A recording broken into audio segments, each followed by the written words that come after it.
Hi, I'm Amber Heard. I'm an actor and an activist, and this is my Thrive Diary.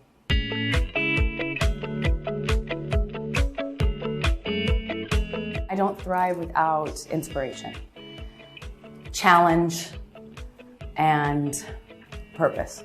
For example, when I chose not to hide that I was in a relationship with a woman, it was just not something anyone talked about. I remember sitting in the car hyperventilating and asking myself, like, how do I know it's right? Because it's true and it's the right thing to do. And so for me in that moment, I couldn't have possibly have seen any positive effect of making that decision. I had every reason to believe what everyone told me, which was that it would ruin my career. I had no reason to believe it wouldn't. By the way, I'm still working, still living life. I had a beautiful relationship. I don't regret a minute of it and not a second of it.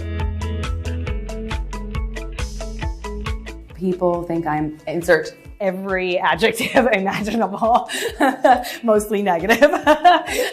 Insert, pick anything. But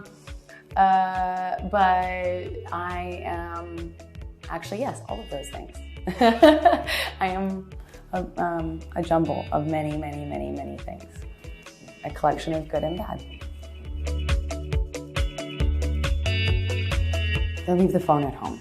I find that when I'm feeling overwhelmed in that moment of my life, those tend to be the periods in which I will lose my phone and then not replace it for a while or longer periods of time, or break it and not fix it for longer periods of time than not, which tells me I think there's some intuition there, and just knowing that there is a certain amount of self-care and self-focus that needs to be put on yourself.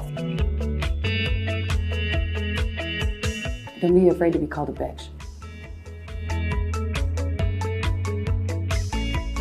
I'm so inspired by Amanda Nguyen, who has Rise. She's working on, obviously for human rights by way of securing civil rights for sexual assault survivors.